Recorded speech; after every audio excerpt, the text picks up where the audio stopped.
Hey everybody, it's Erik Torenberg, co-founder, partner of Village Global, a network-driven venture firm. And this is Venture Stories, a podcast covering topics relating to tech and business with world-leading experts.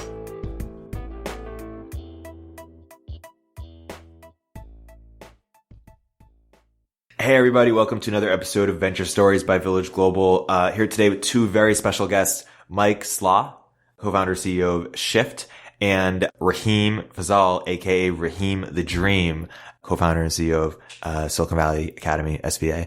Guys, welcome to the podcast. Nice to be here. Thanks for having us. Guys, in about 30 seconds each, why don't you describe what it is that you do? All right. So SV Academy started a couple of years ago. We are a free online training program that transitions job seekers into sales positions. Starting here in the Bay Area, now I've expanded across the country as well. Key thing about our model is that it is all employer funded. And so there's no tuition. It's entirely free. If you are good enough to get into the program, there is a 100% placement rate within 60 days into a $78K average starting full-time offer. Cool. Mike, how about Shift.org? Shift, we're a career change company for military vets. We facilitate DoD program that allows active duty service members to actually start working in corporate environments during their last few months in the military. We started with a pilot in Silicon Valley last year, brought military service members in from all over the country. And that's what's a little interesting about the program is that actually bringing active duty military personnel into companies.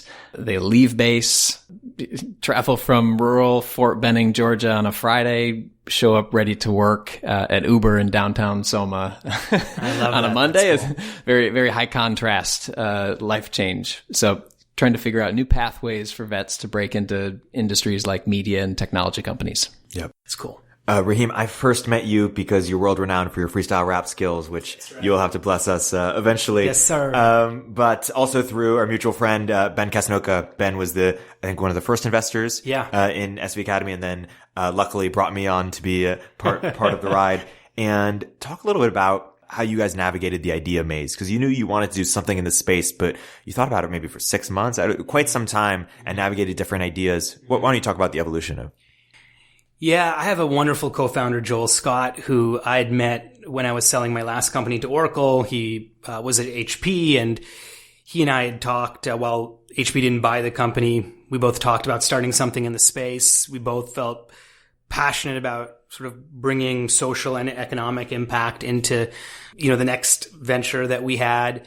And, we sort of looked at a whole bunch of different ideas that really took advantage of our skill sets. And no matter what we tried, one way or the other, and Ben knows a lot about this because he used to, hear about it every single week, nothing would really work. And ultimately, I think it came down to a walk down the beach in October of 2015 and sort of realizing that, what we were really, really passionate about was helping people, especially non-coders, non-technical people, basically our junior selves, break into the tech industry.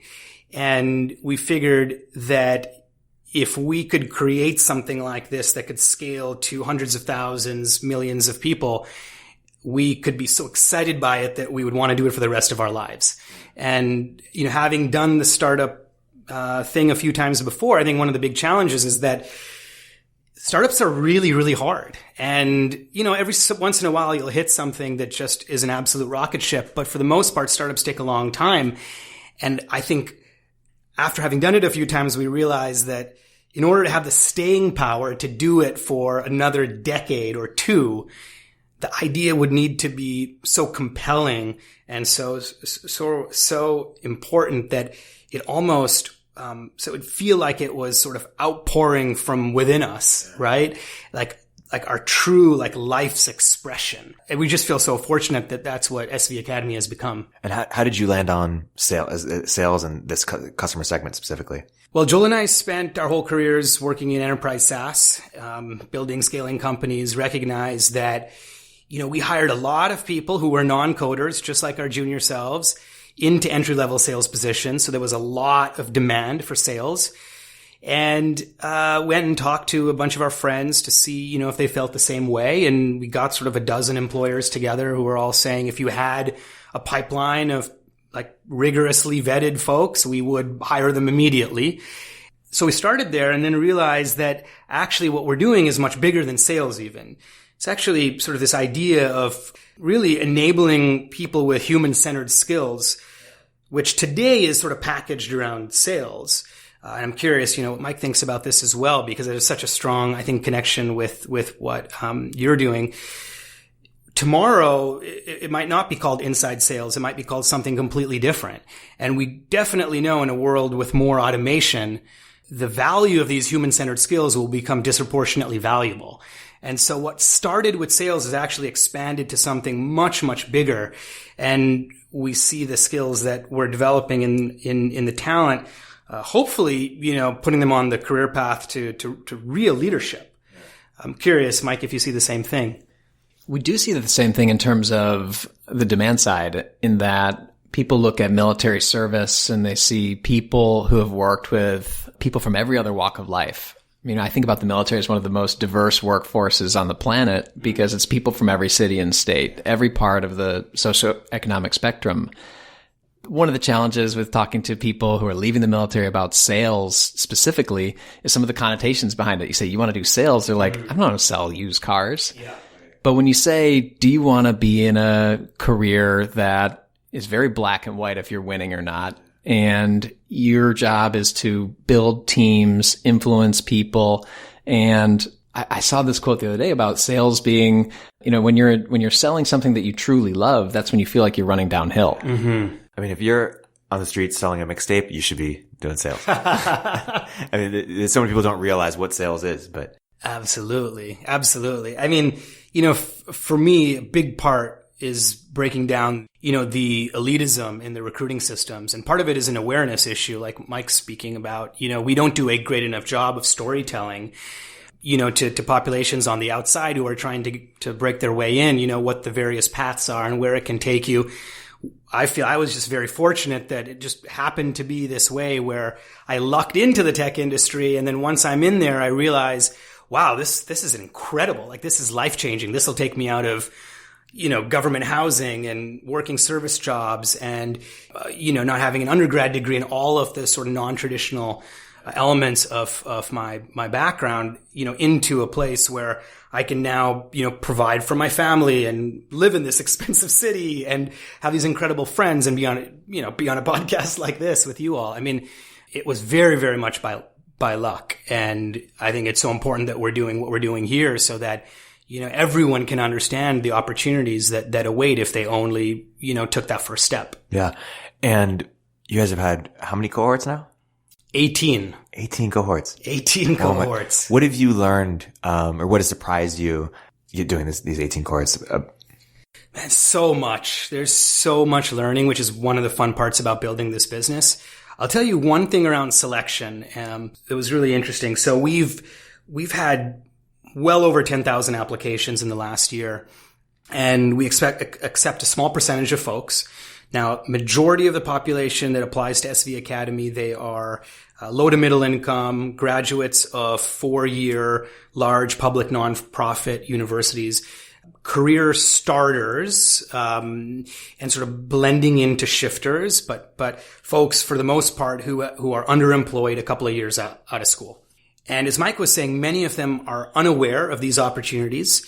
And the greatest signal we've found is if folks, once they understand what the role is all about, if they are willing to manage the cognitive dissonance around how difficult that first year can be, like, it is not glamorous, right? Particularly for the positions that we're supporting. You're picking up the phone, you're cold calling, you're cold emailing, you're getting a lot of rejection, you're working in a competitive environment, a professional environment that you probably never worked in, at least for our population. If you are able to figure out how getting through that rough period for 1 year, how important that can be in terms of the rest of your career, we've seen people break through walls. Yeah. But they have to believe that without experiencing it. in order to get through the first part of our program and into that job. Yeah. And is the biggest problem you're solving discovering people who wouldn't be is it discovery? Is it education? Is it matchmaking? I mean, it's all the above. Yeah. But how do you think about, why do you need to do all of those things? Is it, some companies just do one or two of those things. Yeah. How do you think about being full stack in that way? It's necessary because, for example, employers work with us in part because we provide them with a unique pipeline that they cannot access in other places like LinkedIn, for example, where everyone is sort of competing for the exact same person. This is a proprietary pipeline that they don't have access to. So that's the talent acquisition piece. And then there is the skill gap building piece, which, is provided through this rigorous training program that we have developed.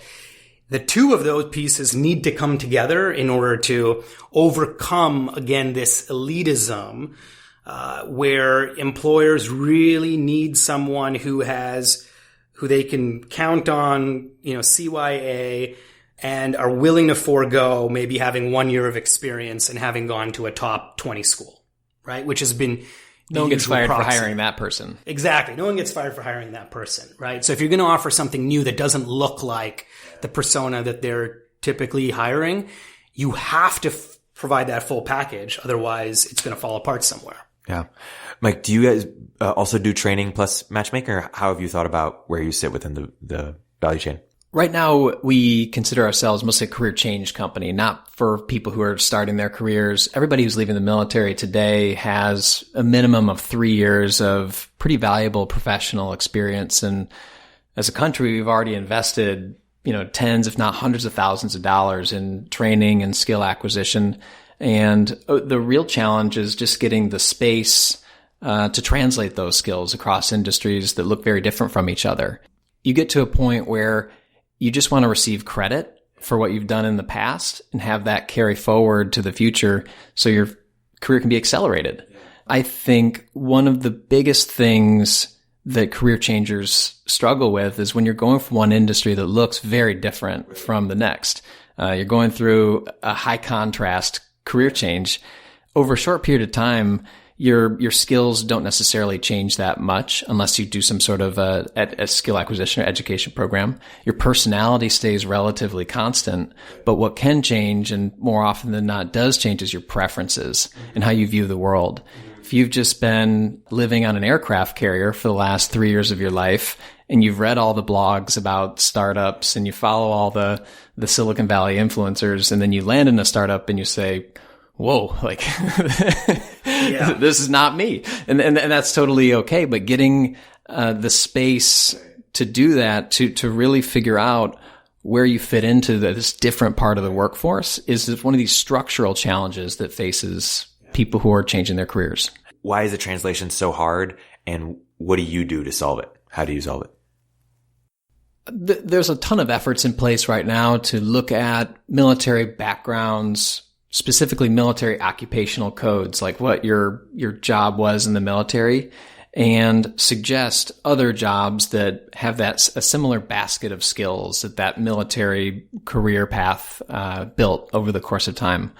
One of the challenges with skill translators that are static recommendation systems ultimately is that they don't take into account any sort of interesting jobs that you did over the course of your military career outside of your career path that are often really selective and allow you to set yourself apart. Maybe you went to go work as the aide de camp to a 4-star general. Maybe you did a liaison with your local congressman. So there's all these jobs in the military that are super selective that nobody gets credit for. But there's also a thing that's really important in figuring out future career happiness, and that's your preferences. How do you value location, salary, industry, role, and how outsized are those preferences as they relate to each other? So we have to take into account these things, and we have to realize that these preferences can change quickly. So for us, it's not necessarily today about skill acquisition. It's about translating skills and preparing people for the physical act of career change.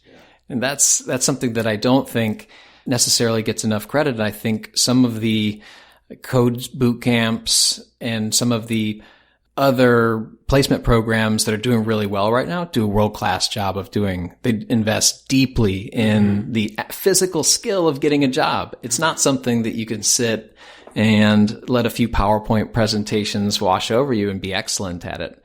You have to develop this personal narrative. You have to test it. It's going to be some trial and error. Then you're going to figure out really who it is you are and what resonates with people on the other side of the table. Rahim, at SV Academy, how have you thought about creating a credential, both that people, aspire to be a part of, but then also that resonates and is legible to prospective employers? Oh, you went to SV Academy? Yeah, we'll hire you. Mm-hmm.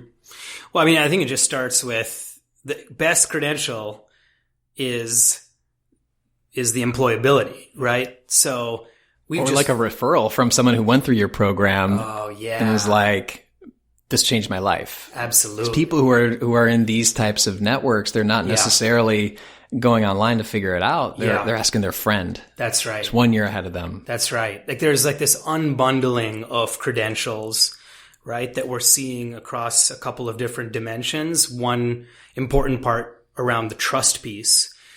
And trust is shifting, right? As Mike's saying, like now we may trust less in some of the traditional brands and more in brands, for example, like our community and the friends that we aspire to be like, for example. To Mike's point, one of the things we have invested in the most and are most proud of is the community and how just incredibly, not just how diverse it is, but also like how much they lean on each other in a way where many of them will say that their best friend is in SV Academy. Like they have met their best friend after entering SV Academy. So cool. That's amazing. And when they move here, they have, because, folks are not all here in the Bay Area. They may be moving from different parts of the country, into regions where we have employers.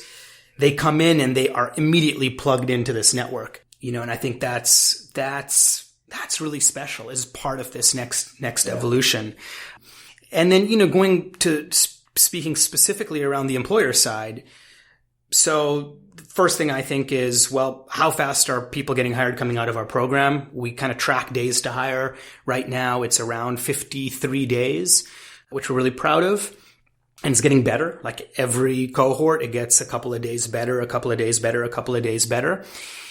And then at the same time, we're looking at ways in which we can involve employers more in the process of skilling and certification, which helps in a model where the employers are the ones who are the beneficiaries of the pipeline and are actually paying for the service ultimately. Right. And what's the most non-obvious thing you guys do to build community? Like how are people meeting their best friends in your cohorts / having such great experiences? What is something you guys do differently than one might expect? In some ways I imagine it's similar to an experience, although not quite at the same level of intensity or time scale, as, being an active duty. Like it is tough to get into SV Academy. We might accept 1.5% or 2% tops of people in a particular cohort. And then to make it through every single week is rigorous. You look around and 1 out of 3 people may not be there by the end of it, just because it is so hard. So the ones who are able to make it through, incredibly well socialized with one another, which is an amazing value proposition to the employers, because when they are looking then to hire, they're able to hire in batches of folks that already know each other, have worked with each other, and have formed those ties, which ultimately, speeds up, ramp up, reduces attrition, etc. I think one big question we had was, is it possible to build community in this way online, where these folks have not met each other physically until they are actually working for the employer on site? And we've proven to ourselves that it is possible. It takes a lot of intentional design. Program is rigorous. They have multiple touch points. They are kind of connecting with each other multiple times a day. They are involved. Now, here's an interesting thing. They have this shared destiny and an involvement in one another's destiny. For example, a lot of the learning scales by individuals in the cohort, so they're all grouped in cohorts, by them participating actively in one another's learning, both in terms of, working on assignments together, but also in terms of assessment. And that creates a special dynamic that I think wouldn't exist if they were all, working independently in a MOOC, in like a self-study MOOC, for example. How have you guys thought about business model over time? Are you guys doing it per hire? Are you charging SaaS, pricing or revenue? Are you doing income share agreements? How have you thought about business model, and what are the trade-offs and the different options? I think with Shift, in our military fellows program, it's a 3-month on-the-job training program. So there are these interesting avenues to explore with respect to business model innovation, and that an on-the-job training experience that is outcomes-based and people are getting great outcomes and they're getting great jobs that they love. There's potentially over time a move towards apprenticeship programs, on-the-job training programs, being a substitute for college, being a substitute for a professional degree. And so we're not necessarily to the point yet in the United States where we're at in the UK right now, where there's a legitimate employer levy where a certain percentage of your payroll has to go towards these types of on-the-job training and apprenticeship programs. But we all know that a lot of people are going to have to change jobs in the future. And we all know that people are not necessarily going to want to go back to college to do that. And so we do think that there will be an array of either social programs or digital transformation within government that expands access to workforce development programs. Specifically for veterans, if you're participating in a registered apprenticeship program or an on-the-job training program, you can use your GI Bill to get a monthly housing allowance and defray some of your out-of-pocket costs of living. For us, we work with active duty service members and facilitate this program that allows them to work full-time on-site at companies. So it's a great arrangement in that the service member still makes their full military pay and benefits. The employer we can deliver a program to employers that feels basically cost neutral, and everybody wins in this arrangement in that more people are getting full-time job offers prior to separating from military service. Now the VA isn't charging back the individual service's unemployment at military separation. Service members are finding a job that they love and they're not going to leave within the first 12 months of separation. We're able to build a sustainable business facilitating and implementing veteran hiring initiatives, which are a really challenging and an intentional thing that companies have to do. And it requires, in many cases, kind of a different approach to the way that they bring people into their companies. Cool. How have you guys thought about it at SVA? The big challenge for us is figuring out how to involve employers in individual job seekers' journeys. We've thought for some time that it's the responsibility of the employers to take a more active role in sort of preparing and developing and supporting the pipeline, not just post-hire, but also as they are transitioning from either school or from another job or industry. So for us, having a very employer-focused mindset where the employer is ultimately the customer, which can be challenging in terms of sort of continuing to balance the alignment, but ultimately is very much in service of the whole ecosystem, including the job seeker, if we can get it right. All of that has made us focus very much on number one, ensuring that we deeply understand what employers' needs are so that we can then ask them to pay for what they're receiving, so they can pay for the hire, both the hire and the training and development. And then to continuing post-hire, which we do for a full 12 months with each individual that graduates from SV Academy, so that we are ensuring continued alignment and tracking of that hire's performance to the employer's goals. Right. And for that reason, employers continue to hire from us. Like if we had more pipeline, which is our biggest constraint right now, they would continue to hire over and over again. I think there are some interesting, models that are being experimented with They, I think, all have, there are different advantages and disadvantages. For us, what we have found to support our mission is employer is the customer, focus on, putting the employer at the center of trying to solve for this problem, and then work our way out from there. Yeah. One thing I want to ask you guys both about is big vision for the company. So at scale, achieving the dream, what do SV Academy and Shift.org look like at scale? Maybe Mike, we'll start with you. The area where we're thinking most deeply right now is how do we prepare people for the physical act of changing careers, and how does that start to scale with software over time? So everybody's personal career change experience is highly unique, highly personalized to themselves and their unique considerations that they're going through. The majority of people come to us and they get accepted into the Shift program, and they say, this is no knock on them. They say, my situation's totally unique. The dog's got to move to South Carolina, and my wife's moving across the country, and I need to be in this location and that. And it's like, that's everybody. We're all like trying to figure this out, and everybody has a life and their own personal challenges that they're working through. It's not like, I think probably an interesting analog is like doing your taxes. Like everybody's tax situation is highly personalized to them. And if you go into a physical H&R Block location, that, your experience is colored by the competence of the person sitting on the other side of the desk. But there have been software platforms that have been able to take that experience, put millions of users through it, and personalize it. That's the area where we're thinking about most deeply now, and starting to develop an ecosystem of education providers who plug into the front end of the act of preparing for career change. We look at people who've created world-class curriculum in many, many subject areas.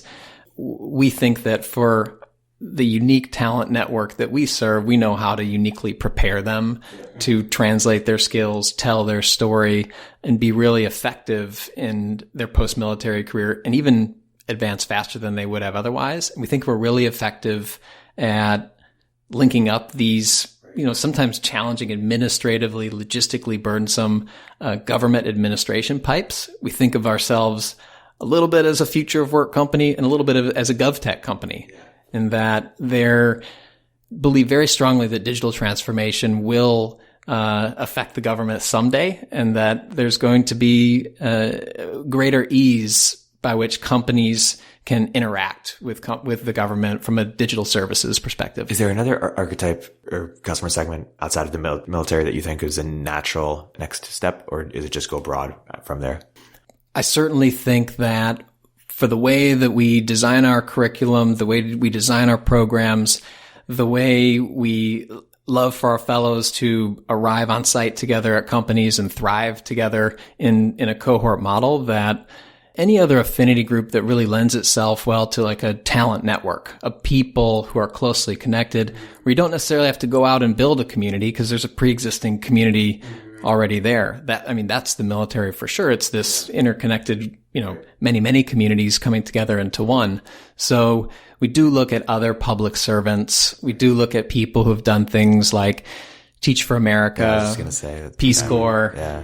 But even professional athletes, there's many folks that have these underlying traits and attributes that are super valuable, but incredibly hard to quantify. So what can we do to bring those communities together and empower them to change their careers? Yeah, my jump shot has really served me well, but it's been hard to translate that into venture capital. But TBD. Rahim, how about you at SV Academy? We come from an enterprise software background, so it's like a natural sort of unfolding for us to build a large enterprise software platform. Thinking about how we can take and develop rigorously vetted, human-centered, skilled pipeline and pipe it into thousands and tens of thousands of employers across the country, across the globe, directly into hiring workflows is like immensely exciting for us.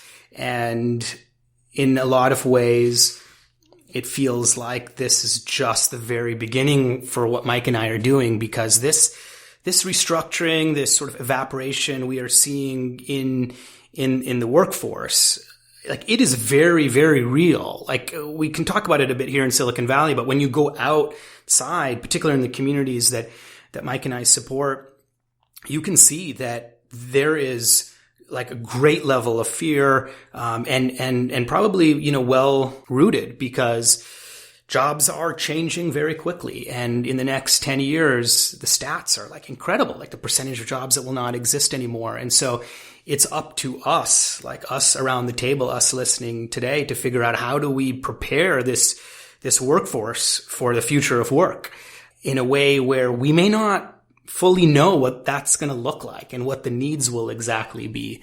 But we can start to lay the foundations as we're talking about from now, so that we can work towards doing that at greater and greater levels of scale. Yeah.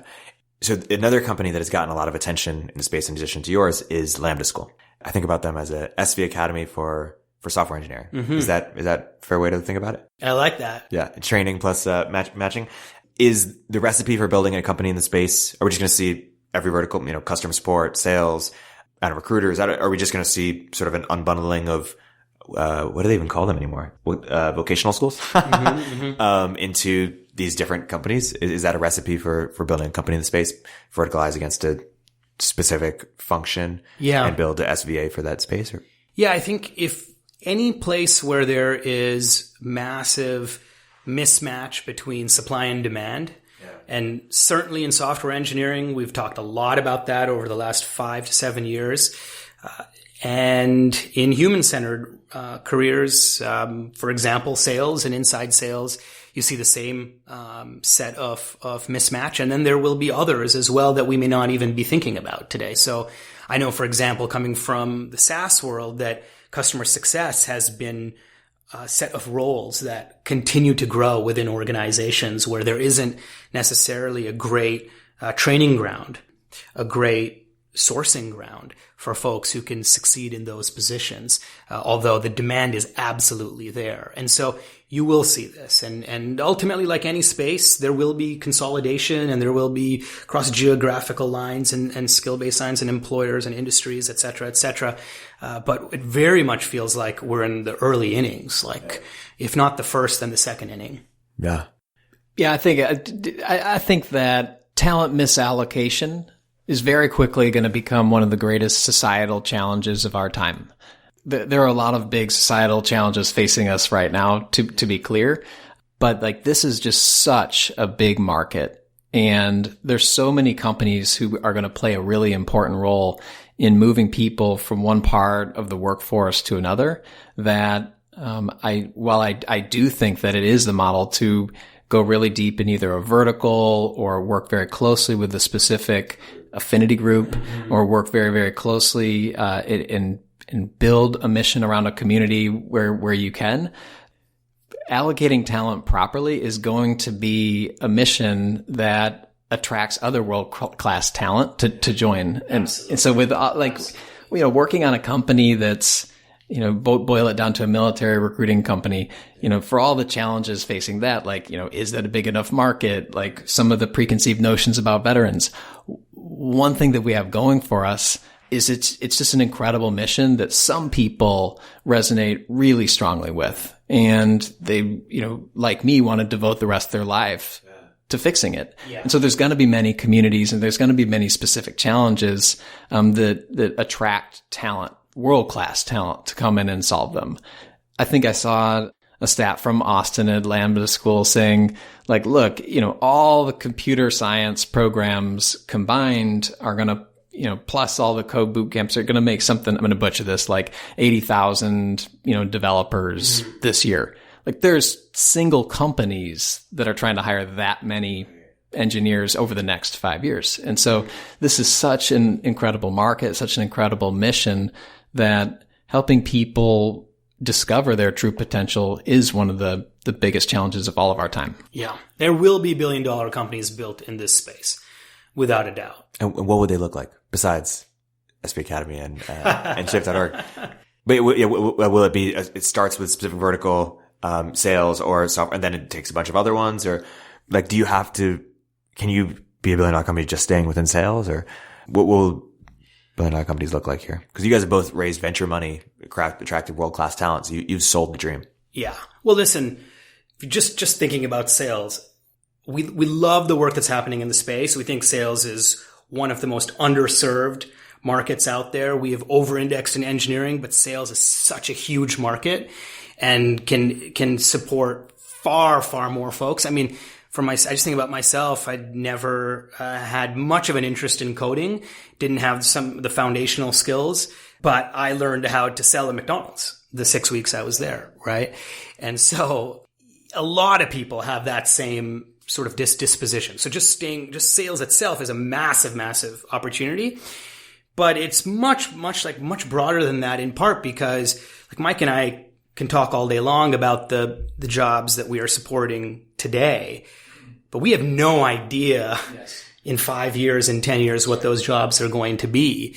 We do know there are some things that we do know, and the importance of automation in the performance of the day-to-day activities of these job seekers will only increase. At the same time, humans aren't going away anytime soon from the workforce. Right? That's right. That's why I think why you're working on it so important, in that these skills, learning to negotiate and influence and work collaboratively with other human beings, those are the skills that are not going away. Totally. And engineers need them as well, right? So we don't often talk about this, but all of us having been around a lot of engineers kind of working in the tech industry for some time, we all sort of understand the value of bringing sort of that tech talent and the human-centered talent together in this superhuman package. And the leaders, not just of today, but of the future, will have a great blend between both disciplines. And that's what's those will be the leaders that will be moving, creating the next multi-billion-dollar companies of the future. Yeah. One thing I want to get your opinion on, income share agreements specifically. Are they overhyped, underhyped? Are they the future? What do you think about them? Where will they manifest, if anywhere? I think the jury's out. I think it's very interesting to think about, deferring the investment post outcome. I think for myself, coming from a background where I never really had any money, and to think about the notion of when I have finally put all that effort in and I finally make it, and I am making this minimum amount of salary post-tax, I have to write a check every single month out for the next 12 to 24 months, whatever the timescale might be on the agreement, will make it a difficult start for me out the gates. And so when I think about my junior self or my co-founder's junior self, it makes less sense. It is student debt still, and it's challenging. I think if you can have much greater expansion of income, if there's acceleration in income potential, I think if you can offload that to the employer, which is what we're trying to do, or some hybrid, I think you will start to see more alignment. But ultimately, we have a $1.5 trillion of student debt in the country. It would be unbelievable to get rid of that entirely, right? And how do we do it? That's the open question. It's probably going to require all of the innovation that we're all trying to bring in the market to produce those learnings to create the perfect solution. Totally. Guys, this has been a fantastic episode. Both SV Academy and Shift.org are at the cutting edge of this stuff. Any last minute plugs for what people can stay tuned for in the future and where people can learn more? I would say our last minute plug is there's this incredible population of talent leaving the military every single year. And I think it would really surprise people just the massive scale by which people separate from military service every year. 250,000 people. And these are all people that we've invested in as a country. They are moving from one industry that looks very different from the next. And their reasons for changing jobs mirror the reasons why anybody else does that. Either their job's going away, they're burnt out on what they're currently doing, and they're proud of what they've done, and they just want to do something else, or they want to discover a greater potential career path for themselves. There's going to be a whole bunch of innovation in the military recruiting space, and even at a broader scale, the diversity recruiting space. thinking back over what's transpired over the last couple of years, in parts of the country like New York City and Austin, Texas, Seattle, Silicon Valley, there's this unbelievable openness from employers to rethink the way they bring new types of talent into their companies. And for sure, it's motivated by this really hot state of talent in building fast growing companies, but also we're seeing companies say things. We want to build a workforce that's representative of the rich diversity of the customers that we serve. So I think that message is getting through, and it's because of a lot of thought leaders in many parts of the country who've been working a long time to get it to this point. I think we're getting close. It's exciting times. Awesome. Yeah. Thank you. Pattern matching to the employers out there, if you're hiring, pattern matching will not just slow down your business, but it will also decrease the resiliency of the org that you're trying to build. So hire people that don't look like you, that don't look like the people you might have on your team today, and then invest in their training and development, like support them. They will ultimately become your top performers, and they will be more loyal to you than anyone else if you are able to give them that chance. Yeah, that's an awesome note to close on. Guys, thank you so much for coming on the podcast. Thanks, Erik.